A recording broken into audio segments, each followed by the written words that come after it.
नेपालको गण्डकी प्रदेश स्थित तनहुँ जिल्लामा अवस्थित एक गाउँपालिका हो आबुखैरेनी गाउँपालिका, जसको पूर्वमा चितवन र गोर्खा जिल्ला, दक्षिणतर्फ तनहुँकै देवघाट र उत्तरतर्फ बन्दीपुर गाउँपालिका अवस्थित रहेका छन्। राज्य पुनर्स्थापना गर्ने क्रममा साबिकको आबुखैरेनी नगरपालिका एवं दुई गाविसहरू छिम्केश्वरी र देउराली गाविसहरू आपसमा समायोजन भई आबुखैरेनी गाउँपालिका स्थानीय तह अर्थात् सरकारका रूपमा नयाँ स्वरूप ग्रहण गर्दै अस्तित्वमा आएको हो। कुल 128 वर्ग किलोमिटर क्षेत्रफलमाझ फैलिएर रहेको आबुखैरेनी गाउँपालिका 6वटा वडामा विभक्त रहेको छ। विक्रम सम्वत 2068 को जनगणनालाई आधार मान्दा यहाँको हालको जनसङ्ख्या कुल 20,768 रहेको छ। भौगोलिक अवस्थितिका आधारमा यस गाउँपालिका पहाडी इलाका अन्तर्गत पर्दछ। नदीनाला, छहरा, पहरा, वन जङ्गल आदि प्राकृतिक लालित्यताले सुशोभित आबुखैरेनी गाउँपालिका प्रकृतिको अनुपम भण्डारका रूपमा रहेको छ। उच्च पहाडी इलाका प्रयुक्त यस क्षेत्रमा पर्यापर्यटनको उच्च सम्भावना रहँदै आएको छ भने धार्मिक पर्यटन, कृषि पर्यटन र जलविहारको सम्भावना पनि उत्तिकै प्रबल रहेको छ। देशको राजधानी काठमाडौँ र प्रमुख पर्यटकीय सहर पोखराबाट करिब करिब समदूरीमा रहेको यस गाउँपालिकालाई एकातर्फ देशको एक व्यस्त र स्वदेशी एवं विदेशी पर्यटकहरूको अत्यधिक आवागमन हुने पृथ्वी राजमार्ग र अर्कोतर्फ गोर्खा राजमार्ग समेतले जोडेर राखेसँगै यस क्षेत्रको पर्यटन विकासले क्रमिक रूपमा गति लिँदै गएको छ। मर्स्याङ्दी होस् वा त्रिशुली नदी या सेती गङ्गा नदी, यी यावत नदीहरूलाई अनादिकालदेखि साक्षी किनारा बनाउँदै नदी सभ्यता र विकासका अवयवहरूलाई आत्मसात गर्दै आएको यस गाउँपालिका आफैमा अनुपम युक्त पनि छ। नदी सभ्यता र मानव बस्ती विकाससँगै धार्मिक गन्तव्य स्थलहरूको पहिचान एवं संरक्षण कार्य सदियौंदेखि यहाँको समुदायको प्राथमिकतामा पर्दै आएको पाइन्छ। यस विषयलाई हेर्ने हो भने यहाँ स्थित आदिमूल बाराही मन्दिर, अकला मन्दिर, छिम्केश्वरी माईको मन्दिर आदि देवी शक्तिपीठ र अन्य देवालयले यहाँको धार्मिक पर्यटनलाई सदियौंदेखि जीवन्त तुल्याउँदै आएका छन्। अर्कोतर्फ यहाँ स्थित छिम्केश्वरी लगायतका उच्च पहाडी टाकुरा र वन जङ्गलहरू, ऐना पहरा स्थित झरना, हिले खड्कसहित विभिन्न स्थानमा सञ्चालित होमस्टे एवं गाउँ बस्ती र मौलिक रहन सहन प्रयुक्त परिवेशले पर्यापर्यटनको सम्भावनालाई उजागर गर्दछ भने राजमार्ग सडक सञ्जालसँग जोडिएको मर्स्याङ्दी नदीको छेउैमा रहेका भूमि 1700, बरादी र याम्बा फाँटमा हुँदै आएको कृषि कर्म र उच्च पहाडी क्षेत्रमा गरिने सुन्तला खेती आदिले यहाँ कृषि पर्यटनको समेत उस्तै सम्भावना रहेको दर्शाउँदछ। वास्तवमै यी र यस्ता विविध पक्षहरूले यहाँको पर्यटन विकास र गन्तव्य विकल्पको प्रचुरतालाई मुखरित गरेको छ।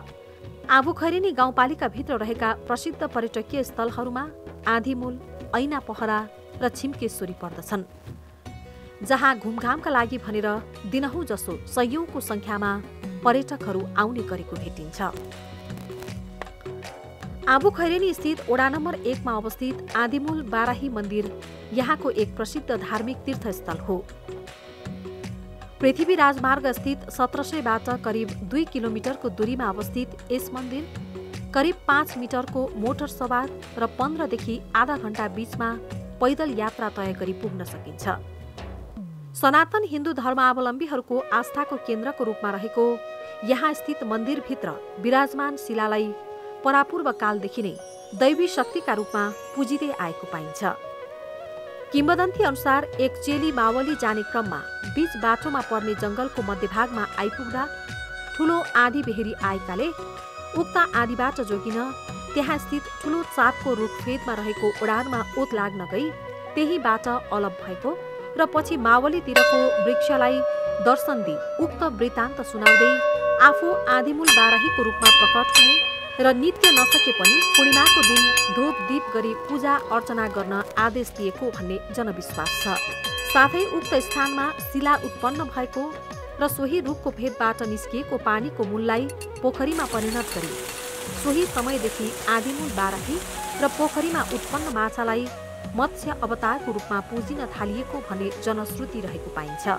2035 साल अघिसम्म दबदबेको फेदमा आँधी बाराहीको पूजा अर्चना हुँदै आएकामा उक्त सालमा स्थानीयको सक्रियतामा मन्दिर निर्माण भएको हो।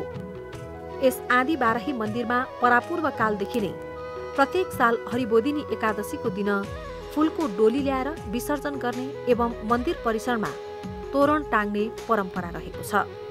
यहाँ फूलको डोली धेरै पर्थ्यो, अहिले लकडाउनले गर्दा अलिकति कम पर्यो होइन, एउटा मात्रै डोली पर्यो। यो आँधीमूल भनेको चाहिँ नि पहिला सिस्टममा चाहिँ नि यिनले चाहिँ नि आँधी बिहारी रोक्का गरिदिनु र यिनले बरमा एक बर पुरा पुर्याइदिनु हुँदो रहेछ क्या, त्यसरी आँधीमूल भनेर नाम बसेको रहेछ क्या। अब खास अहिले चाहिँ लकडाउनले गर्दा डोली कम पर्यो। म यहाँ चाहिँ नि पाहुना पुजेरी, म यहाँ चाहिँ नि पुजेरी एकादशी र वैशाखीको चाहिँ म यहाँ उहाँले भेटाउनुहुन्छ, म यहाँ आउँछु पाहुना पुजेरी गर्दै है। अर्कोतर्फ जल जङ्गल र जमिनलाई पुज्दै आएका स्थानीय मगर समुदायले खेतबारीमा बाली लगाउने र भित्र्याउने बेलामा आँधी बाराही देवीलाई पूजा-आजा गर्ने प्रचलन रहेको छ। मलले चिताएको पूरा गर्ने शक्ति देवीका रूपमा आँधीमूल बाराहीलाई पुज्दै पञ्च बलि दिने चलन यहाँ मौजुद छ। आँधीमूल बाराही क्षेत्र तनहुँ बाहेक पनि गोर्खा, लमजुङ, कास्की र चितवनवासीको लागि आकर्षक पिकनिक क्षेत्रका रूपमा रोजाइमा पर्दै आएको छ। तसर्थ पनि यस क्षेत्रलाई आबु खैरेनीको धार्मिक तथा पर्यटकीय केन्द्रका रूपमा विकास गर्न पूर्वाधार निर्माणमा स्थानीयहरूले जोड दिँदै आएका छन्। गाउँपालिकाले पनि प्रमुख आकर्षक गन्तव्यका रूपमा विकास गर्ने योजना लिएको छ।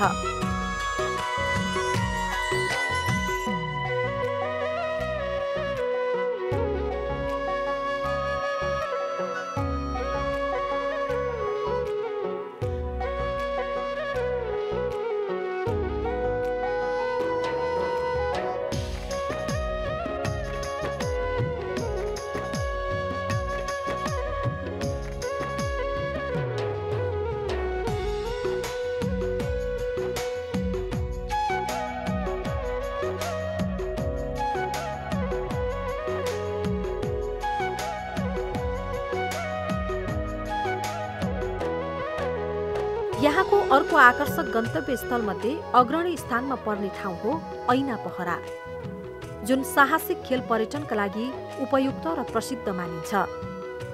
आबु खैरेनी बजार क्षेत्रबाट निकै निकटमा रहेको ऐना पहरा स्थित झरनाको मनमोहक दृश्यलाई पृथ्वी राजमार्गबाट सहजै गोचर गर्न सकिने भएकाले पनि झरनाले उक्त सडक खण्ड भई यात्रा गर्ने पर्यटकहरूको ध्यान आफूतिर खिच्ने गरेको छ। जहाँ दैनिक सयौं यात्रुहरूले यात्राका क्रममा केही क्षणका लागि विश्राम लिँदै दृश्यावलोकनबाट आनन्द लिने गरेको पाइन्छ। यस झरनाको छङ छङ आवाजसँगै मर्स्याङ्गी नदीको कल कल आवाजको प्रकृति प्रदत्त माधुर्यताको रसपादन गर्न लालायित मनहरू उस्तै यहाँ झुम्ने गर्दछन्। यस स्थलको विकास र संरक्षणमा आबु खैरेनी गाउँपालिका सहित अन्य स्थानीय सामाजिक सङ्घ संस्थाहरूले समेत सक्रियता देखाउँदै आएका छन्। गाउँपालिका एउटा पर्यटकीय क्षेत्र रहेको छ, पर्यटकीय महत्त्व रहेको पालिका हो, जहाँ चाहिँ पर्यटनका विभिन्न सम्भावनाहरू रहेका छन् र पर्यटनका क्षेत्रहरू चाहिँ धेरै रहेका छन्।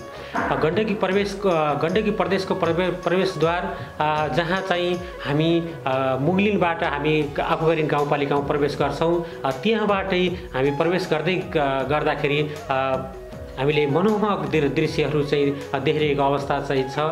यहाँ मर्स्याङ्दी नदी सल्लल बगिरहेको अवस्था, जहाँ चाहिँ बाटोमा आउँदाखेरि धेरै सौन्दर्यकरणहरू पनि देखिन्छ।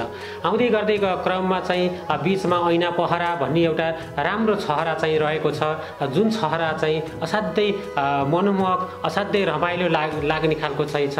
त्यहाँ धेरै पर्यटकहरूले आवत जावत गर्दाखेरि पोखरा काठमाडौँ गर्दा, पोखरा चितवन गर्दाखेरि र बाटोमा पर्दाखेरि उहाँहरू आफ्नो सवारी साधनहरू रोकेर पनि त्यो ऐना पहरा हेर्ने गरेको हामीले देखेका चाहिँ छौँ। उहाँहरूको अनुभूतिमा चाहिँ असाध्यै राम्रो झरना रहेछ भनेको अवस्था चाहिँ छ, जसको विकास गर्नको लागि आफूखैरेनी गाउँपालिकाले अहिले मात्र के गरेको छ भने हामीले त्यसको एउटा बृहत योजना बनाइएको छ। हामीले डिपिआर डिटेल प्रोजेक्ट रिपोर्ट चाहिँ हामीले तयार बनाइएको छ, जुन रिपोर्टलाई हामीले अब कार्यान्वयन गर्नको लागि अब आगामी वर्षहरूमा त्यसको बजेट व्यवस्थापन बजेट विनियोजन गरेर त्यसलाई हामीले पूर्णता दिने सोचमा गरेका छौँ। त्यहाँ त्यो जब पूर्णता हुन्छ त्यहाँ धेरैभन्दा धेरै पर्यटकहरू जाने र त्यसको अवलोकन गर्ने हामीले सोच गरेका छौँ। त्यो बनाउन सकियो भने आबुखैरेनी गाउँपालिकाको एउटा आय स्रोतको रूपमा पर्यटनको क्षेत्रको आय स्रोतको रूपमा पनि हुने देखेका छौँ। त्यो हिसाबले हामी अगाडि बढिरहेका छौँ। यो वर्ष अब आगामी वर्षमा पनि हामीले पालिकाले पनि बजेट व्यवस्थापन गर्ने र हाम्रोभन्दा माथिल्लो निकायहरू प्रदेश र सङ्घीय सरकारका निकायहरूमा पनि हामीले त्यसको बजेटको माग गर्ने हामीले सोच गरेका चाहिँ छौँ।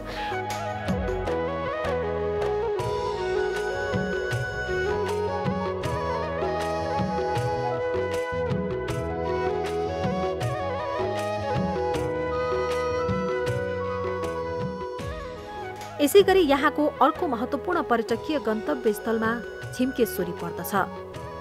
तनहुँ जिल्लाको सबैभन्दा अग्लो चुचुरोको रूपमा छिम्केश्वरीलाई लिइन्छ। यसै छिम्केश्वरी डाँडामा छिम्केश्वरी माईको मन्दिर विराजमान छ भने बुढीदेवी माईको मन्दिर पनि छिम्केश्वरी मन्दिरको निकट दूरीमा विराजमान छ। यी दुवै शक्तिपीठमा प्रत्येक दिन जसो टाढा टाढाबाट कोही न कोही दर्शनार्थीहरू आउने गरेको पाइन्छ। मुगलिङ खैरेनी बस र भक्तपुरीहरू पनि यहाँ गर्ने आउँथ्यो अनि गोर्खाबाट सबै हिँडेर नै आउँथ्यो। त्यो अलिकति यो यातायात आइसकेपछि अलिक बढी आउने भयो। जैविक विविधताले भरिपूर्ण छिम्केश्वरी लेकलाई ग्रामीण र धार्मिक पर्यटकका लागि उत्कृष्ट गन्तव्यको रूपमा लिइन्छ। सो डाँडाबाट धौलागिरीदेखि लाङटाङसम्मको हिमाली श्रृङ्खलाको मनोरम दृश्य, हरियाली डाँडाकाँडा, नदीनाला, समथर भूभाग, सूर्योदय र सूर्यास्तको दृश्य, चितवनको नारायणगढ बजार, त्यस क्षेत्रका परम्परागत संस्कृतिमा आधारित घर, डाँडैभरि ढकमक्क फुलेका लालीगुँरासले यहाँ घुम्न आउने पर्यटकको मन लोभ्याउने गर्दछ। 7 देवीहरूमध्ये दिदी बहिनी मानिने जेठी बुढी देवी माई र माहिली मनोकामना माई, अन्तरे इच्छाकामना माई, जन्तरे अन्नपूर्ण माई र कान्छी अकला माईलाई सोही स्थलबाट दृश्य अवलोकन गर्न सकिन्छ। यी 6वटै देवीहरूको दर्शन गरे तापनि छिम्केश्वरी माईको दर्शन नगरेसम्म मनोकांक्षा पूरा हुँदैन भन्ने जनविश्वास रहँदै आएको छ। छिम्केश्वरी माईलाई मनोकामना र गोरखकाली माईको दिदी बहिनीको रूपमा पुजिँदै आएको छ। छिम्केश्वरी माई मन्दिरलाई अब हामीले हाम्रै पूर्वजहरूबाट सुन्ने गरेको हो। अब छिम्केश्वरी माई मन्दिर अब हामी यो 7 देवीहरू मध्येमा सबैभन्दा जेठी भनेर भनिन्छ। त्यसै कारणले पनि होला छिम्केश्वरी माईको दर्शन अब यो मनकामना, कालिका, यो इच्छाकामना, यी देवी देवताहरू यी स्थानहरूमा दर्शन गरे तापनि जबसम्म छिम्केश्वरी माईको दर्शन गरिँदैन तबसम्म चाहिँ यी मनका जुन आफूलाई इच्छाएका चिताएको कुराहरू पुरा हुँदैन भन्ने हामीले किम्वदन्तीहरूमा सुन्ने गर्छौँ। त्यसकारण तपाईँहरूले जहाँ पनि भक्तजनहरूले मनकामना, यो के भन्छ, इच्छाकामना, कालिका जहाँ जानु भए पनि एकपटक हाम्रो यसै आबु खैरेनी अन्तर्गतको सबैभन्दा माथिल्लो स्थानमा अवस्थित छिम्केश्वरी माईको पनि दर्शन गर्नुभयो भने तपाईँहरूको भक्तजनहरूको इच्छाएको, मनले चिताएको कामहरू पुरा हुनेछ भन्ने जुन किम्वदन्ती छ त्यो पक्कै पनि पुरा हुन्छ जस्तो हामीले पनि भगवानसँग यही नै प्रार्थना गरेका छौँ।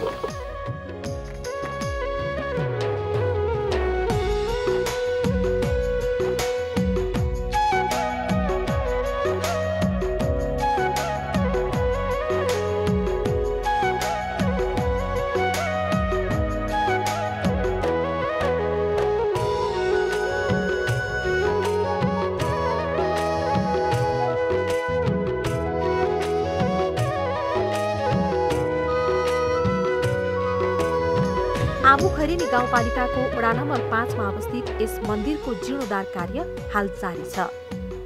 आबु खैरेनी गाउँपालिकाको 45 लाख रुपैयाँ लागतमा आकर्षक गजुर सहित मन्दिर पुनर्निर्माणको काम द्रुत गतिमा भइरहेको छ। हाल छिम्केश्वरी मन्दिर दर्शन गर्न जाने मुख्य मोटर बाटो आबु खैरेनी बजारदेखि 15 किलोमिटर कालो पत्रेको काम भइरहेको छ। यस सडकको स्तर उन्नतिले यहाँको जनजीविकाका साथै पर्यटन विकासमा टेवा पुग्ने विश्वास यहाँ स्थित स्थानीय र जनप्रतिनिधिमा छ।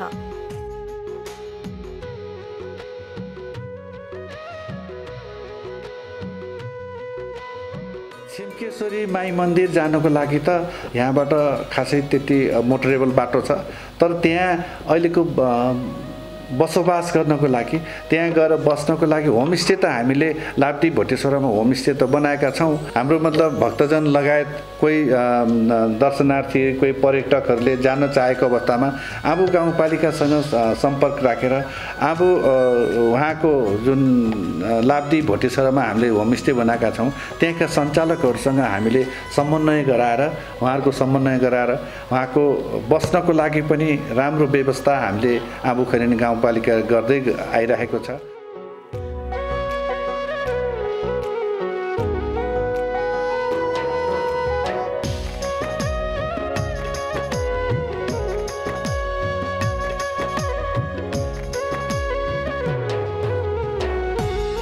आबु खैरेनी गाउँपालिका जुन छिम्केश्वरी माई देवीको छत्रछायामा रहेका हामी र कोही जो तै पनि आन्तरिक होस् या बाह्य होस्, जो पनि यहाँ आउन नबुझिन्जेल हो, जानेपछि बुझेपछि यहाँ आएर कस्तो छ के छ भन्ने कुरा चाहिँ उहाँहरू आफै खोज तलास गरेर आउने ठाउँ बनाउने, एउटा पर्यटन क्षेत्रलाई एकदम कसरी अगाडि बढाउन सकिन्छ त्यो किसिमको माहौल चाहिँ हामी बनाउन खोज्दैछौँ।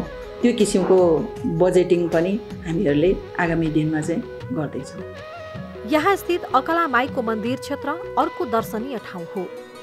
हिन्दू धर्मावलम्बीहरूको आस्थाको केन्द्रका रूपमा रहेकी यहाँ स्थित अकला देवी माईको भाकल गरे मनले चिताएको पूरा हुने जनविश्वास परापूर्व कालदेखि कायम रहँदै आएको छ।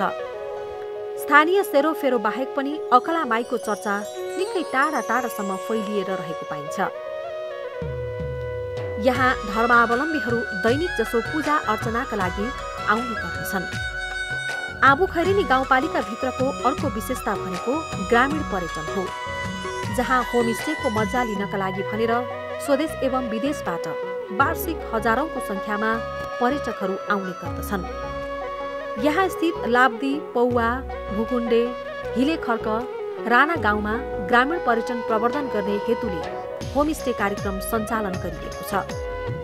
यी होमस्टेहरू स्थानीय स्तरमा आयार्जनको गतिलो स्रोत मानिन्छन्। रैथाने परिकारको संरक्षण तथा प्रचार प्रसार, लोक संस्कृतिको जगेर्नाका साथै पर्यटन विकासका लागि पनि यिनले खेल्दै आएको भूमिका सराहनीय रहेको छ। कोभिड-19 का कारण विश्वभर नै पर्यटन व्यवसाय प्रभावित भएको परिप्रेक्ष्यमा यस क्षेत्रमा पनि अहिले पर्यटन आवागमन शून्य प्राय छ। यद्यपि अवस्था सामान्य भएसँगै निकट भविष्यमा नै यहाँ स्थित होमस्टेमा चहल पहल हुने यहाँका स्थानीय बासिन्दाहरू बताउँछन्। यो लकडाउनले गर्दा होमस्टे चाहिँ अलिकति चले होइन, त्यो कार्यान्वयन गरे हो, तर तालिम पनि गरे हो, तर जेटहरूमा पनि सबै त्यो मिनु त बनाओ त त्यो चले। अहिले हामी डाइरी होमस्टे हो भनेर पर्यटक आएन क्या अहिले। त्यस्तै यहाँको अर्को पर्यटन विकासको आधार भनेको कृषि पर्यटन हो।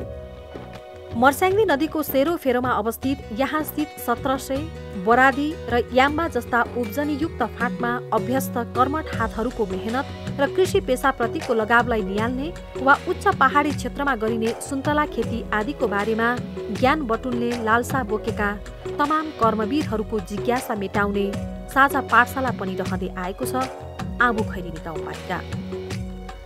तसर्थ पनि कृषि कर्म गर्नेहरूका लागि यस क्षेत्र आकर्षक, अझ भनौँ रोजाइको गन्तव्य स्थल बन्दै आएको छ। समथर टार साथै उच्च पहाडी इलाका प्रयुक्त यस आबु खैरेनी गाउँपालिका कृषि उपजका अलावा जडीबुटी, वन पैदावार आदिबाट आयार्जन गर्न सकिने प्रशस्त सम्भावना बोकेको क्षेत्र पनि हो। अर्कोतर्फ देशको मूल राजधानीसँग निकट दूरीमा रहेको र देशको प्रमुख पर्यटन मार्गको उपमा पाएको पृथ्वी राजमार्गसँग जोडिएर रहेको यस गाउँपालिका हरित क्षेत्रको रूपमा पनि प्रसिद्ध छ। यसर्थ पनि कृषि पर्यटन सँगसँगै जैविक पर्यटन समेतको सम्भाव्यता यस गाउँपालिकाले बोकेको छ। आबुखैरेनी गाउँपालिकाको साक्षी किनारा भई बहने मर्स्याङ्दी नदी र सेती नदी यहाँको वैभवताको अर्को परिचायक हो।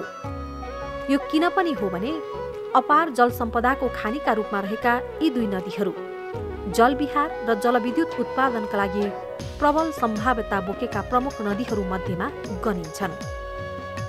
त्यसो त बरादी र आबुखैरेनीको मध्यभाग स्थित मर्स्याङ्दी ड्याम होस् वा मुगलिन स्थित मर्स्याङ्दी र त्रिशुली नदीको सङ्गम वा किनारा डुङ्गा सयर र ऱ्याफ्टिङको मजा लिन चाहनेहरूका लागि रोजाइको क्षेत्र बन्दै गइरहेको छ आबुखैरेनी। मर्स्याङ्दी नदीको जहाँ चाहिँ विद्युत उत्पादन गरेको ड्याम छ त्यो ड्याम हेर्नलाई पनि मान्छेहरू धेरै आउने अवस्था चाहिँ छ र त्यो ठाउँ पनि असाध्यै रमाइलो छ। यसरी विकटभित्रको सुगम र सुगमभित्रको विकटको पर्याय बोक्दै आएको आबुखैरेनी गाउँपालिका वास्तवमै सम्भावना बोकेको क्षेत्रका रूपमा देखा परेको छ। धार्मिक या पर्यटन होस् वा कृषि अथवा ग्रामीण पर्यटन, यस क्षेत्रले मठ मन्दिरका अलावा जल, जमिन र जङ्गलबाट नयाँ स्वरूप ग्रहण गर्ने ल्याकत बोकेको छ। यसका अलावा पनि धार्मिक, सांस्कृतिक र सामाजिक वैभवता यहाँको अनुपम लालीका रूपमा रहँदै आएकाले पनि यहाँको पर्यटन विकासमा तीव्रतर गति प्राप्त हुने प्रक्षेपण हुँदै आएको छ।